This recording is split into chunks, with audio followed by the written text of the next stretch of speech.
பெரும் சிக்கல்கள் அரிதாகவே ஒரே நேரத்தில் வருகின்றன.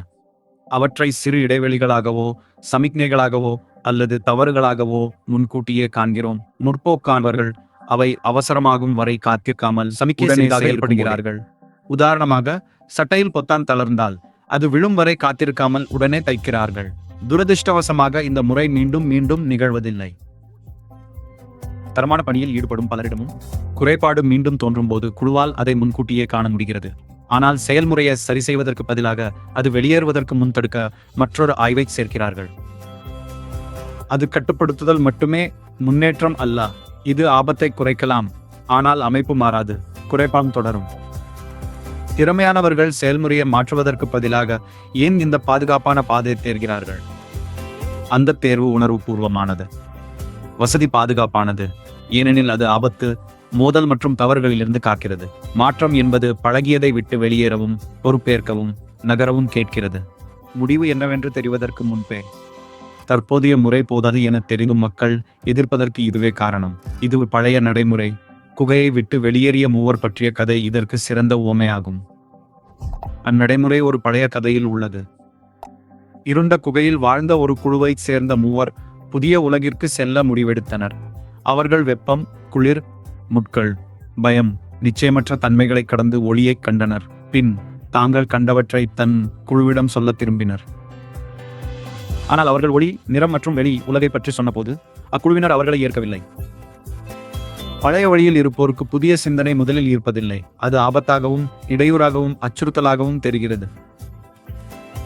வசதியை இயல்பாகும் போது தொலைநோக்கு பார்வை கொண்டோர் சிக்கலாகத் தெரிவர். அதுவே இக்கதையின் கருப்பொருள். எதிர்ப்பையும் மீறி சிலர் முன்னேறும் போதுதான் வளர்ச்சி தொடங்குகிறது. அவர்கள் சிரமங்களை கடந்து பிறர் காணாதவற்றை கற்கிறார்கள். அனைவருக்கும் சிறந்த வழியை தருகிறார்கள். பணியிடங்களில் இது குகை போல தெரியாவிட்டாலும் அடிப்படை ஒன்றுதான். இறுதி தரம் பிரிப்பிலிருந்து உலகம் மாறிய போது இதை நீங்கள் காணலாம். அதாவது செயல்பாட்டிலேயே மாதிரி ஆய்வு மற்றும் புள்ளிவர கட்டுப்பாட்டு முறைக்கு மாறியதாகும். சவால் கணிதமல்ல, மனப்போக்கும் கலாச்சாரமுமே. பலவீனமான சமிக்கைகளை இரைச்சலாக கருதாமல் முன்கூட்டியே செயல்பட மக்கள் பழக வேண்டியிருந்தது. ஒரு எளிய தலையீடு அந்த மாற்றத்தை சாத்தியமாக்கியது. அதனால்தான் உணவுப் பொருட்கள் கதை முக்கியமானது. அது வெறும் கதை அல்ல. பணியாளர்களும் விற்பனையாளர்களும் உணரக்கூடிய எளிய மன மாதிரியை வழங்கியது. வாங்கும் சுவைப்பது குறைபாடுகள் அதிர்ச்சியாவதற்கு முன்பே செயல்முறையை சரிபார்க்கிறீர்கள். மாதிரி எடுத்தலை வெறும் நடைமுறையாக அல்லாமல் மனப்போக்காக மாற்றுவதே நோக்கம். அந்த எண்ணம் நிலை பெற்றதும் அது குழுவினிடையே விவாதத்தையும் சிந்தனையையும் தூண்டியது. அந்த உரையாடல் முக்கிய மாற்றத்தை ஏற்படுத்தியது. அந்த ஒளிப்பதிவு உதாரணங்களும் சிந்தனைகளும் மக்கள் அமைதியாக ஏற்றவற்றை கேள்வி கேட்க அனுமதித்தன. புறக்கணிக்கப்பட்ட சமிக்ஞைகள் கவனிக்கப்பட்டன. ரகசியமான சிக்கல்கள் விவாதிக்கப்பட்டன. சிக்கல்கள் வளர்வதை விட அவை சிறியதாக இருக்கும் போதே மக்கள் செயல்பட்டனர். அப்போதுதான் அளவிடக்கூடிய முடிவுகள் தெரிந்தன. அதன் பலன் வேலையிலேயே தெரிந்தது. மக்கள் விரைவாக கவனித்து செயல்பட்ட போது உற்பத்தி மற்றும் தரம் மேம்பட்டது. அந்த தொழிற்சாலை சிறந்த தரத்திற்கான அங்கீகாரத்தையும் பெற்றது. உற்பத்தியில் இது ஒரு சிறந்த மாற்றமாகும். முயற்சி இதைத்தான் தரும். ஆனால் பொறுப்புணர்வு என்பது அதற்கும் மேலானது.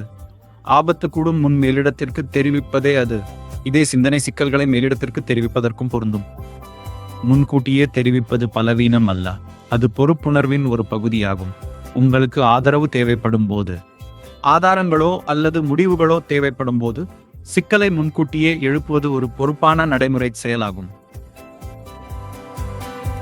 இது ஒரு தொலைபேசி அழைப்பு, மின்னஞ்சல், வாட்ஸ்அப் செய்தி அல்லது நேருக்கு நேர் உரையாடல் போன்ற எளிய செயலாக இருக்கலாம்.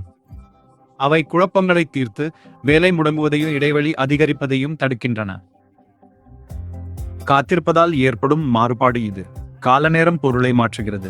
முன்கூட்டியே மேல்முறையீடு செய்வது முடிவை பாதுகாக்கும். காலக்கெடு முடியும் வரை காத்திருப்பது முன்கூட்டிய நடவடிக்கையாக இல்லாமல் கடைசி நேர பொறுப்பு தட்டிக்கழிப்பாக தோன்றும். இப்போது உங்கள் காலக்கெடுவிற்காக வேறொருவர் அந்த அழுத்தத்தை சுமந்து முடிவை சரி செய்ய மேல்முறையீடு வேறொரு விதத்திலும் தவறாகலாம். சிக்கலை தீர்ப்பதற்கு பதில் பழிசுமத்த இதை பயன்படுத்தலாம். அப்போது அது பழிசுமத்தலாகிறது. மற்றொரு குழுவிடம் பேசாமல் அல்லது நீங்களே முயலாமல் சிக்கலை மேலிடத்திற்கு அனுப்பினால் நீங்கள் பொறுப்பேற்கவில்லை என்றே பொருள். நீங்கள் சிக்கலிலிருந்து விலகும்போது மக்கள் தீர்வை தேடுவதை விடுத்து தங்களை தற்காத்து கொள்ளவே முயல்வார்கள். உண்மையான மேல்முறையீடு வேறானது. நீங்கள் உண்மைகள், சூழல், உங்கள் முயற்சிகள் மற்றும் சிக்கல் குறித்த தெளிவான விளக்கத்தை தருகிறீர்கள். நீங்கள் சிக்கலை தட்டி கழிக்கவில்லை, அதை தீர்க்க மற்றவர்களின் உதவியை நாடுகிறீர்கள். அந்த பொது நோக்கமே மேல்முறையீட்டை பயனுள்ளதாக்கும். சில நடைமுறை பழக்கங்கள் மூலம் இதை அறியலாம். இலக்கு தவறுவதை உணர்ந்தால் உடனே அதை தெரிவித்து சில தீர்வுகளையும் முன்வையுங்கள். அது மக்கள் தேர்வு செய்யவோ உதவவோ அல்லது பழகவோ நேரம் அளிக்கிறது. இது அதிர்ச்சியை சமாளிக்கக்கூடிய சிக்கலாக மாற்றுகிறது. இரு முன்னுரிமைகள் மோதும் போது இதே கொள்கை பொருந்தும். இரு அவசர பணிகள் ஒரே நேரத்தில் வரும்போது முன்கூட்டியே தெரிவிப்பது செயல்திறனை பாதுகாக்கும். யூகிக்காமல், அதிக பொறுப்பேற்காமல் அல்லது இரண்டையும் கெடுக்காமல் தலைவர்களை விரைவாக அழைப்பதன் மூலம் அவகாசம் இருக்கும் போதே முன்னுரிமைகளை மாற்றியமைக்க முடியும். சில நேரங்களில் செயலூக்கமான நகர்வு எளிமையானது. சிரமம் வெளியே தெரிவதற்கு முன்பே உதவி கேட்பதுதான் அது. உதவி தேவைப்படும் என தெரிந்தால் அவகாசம் இருக்கும் போதே கேளுங்கள்.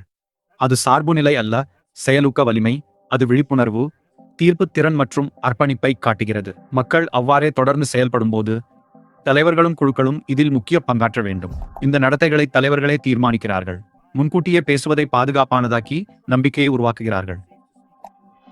பின்பற்றக்கூடிய எதிர்பார்ப்புகளால் தெளிவையும் மறைப்பதற்கு பதில் தீர்வு காண உதவும் வகையில் பதிலளிப்பதன் மூலம் ஆதரவையும் தருகிறார்கள்.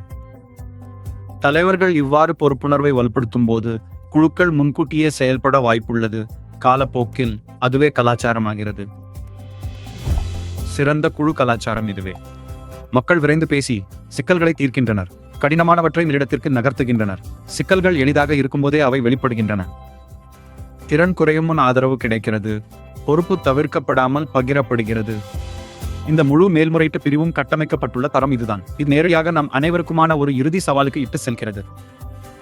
நீங்கள் முதலில் கவனிக்கும் இடைவெளிதான் பொதுவாக மாற்றுவதற்கு எளிதான ஒன்றாகும். எனவே அதை கண்டறியுங்கள். அப்படியே விடுவதை தவிர்த்திடுங்கள். சிறியதாக இருக்கும் போதே செயல்படுங்கள். தேவைப்படும் போது மேலிடத்திற்கு தெரியப்படுத்துங்கள். அதே சிக்கல் மீண்டும் வராதபடி மேம்படுத்துங்கள். ஏனெனில் முன்னேற்றம் என்பது முன்கூட்டியே செயல்படுபவர்களுக்கே உரியது. கண்களை பார்க்கவும், மனதை பகுப்பாய்வு செய்யவும், கைகளை செயல்படவும் பழக்குங்கள். ஒவ்வொரு கவனிப்பும் நிறுவனத்தை வலுப்படுத்தும் வாய்ப்பாகும். சராசரி மற்றும் சிறந்த நிறுவனங்களுக்கு இடையிலான வேறுபாடு அறிவாற்றல் அல்ல, அது வாய்ப்புகளை பயன்படுத்தும் விருப்பமே. அது ஒவ்வொரு கவனிப்பையும் நிலையான மேம்பாடாக மாற்றுவதற்கான விருப்பமாகும்.